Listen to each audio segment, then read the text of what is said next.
Hey guys, it's me.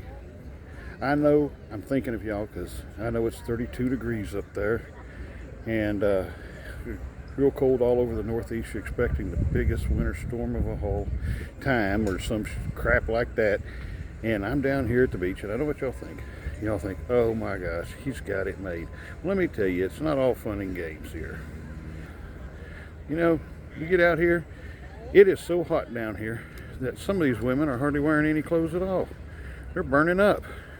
By 9:30 a.m. this morning, I had to turn the air conditioner in my truck on. And I just want you to know, life's not perfect here.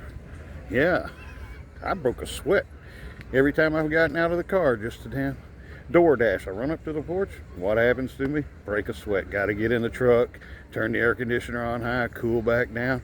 So I just want you to know, I am thinking of y'all. I'm worried about you, and y'all need to worry about me a little bit too, though. It's not all fun and games. Not at all.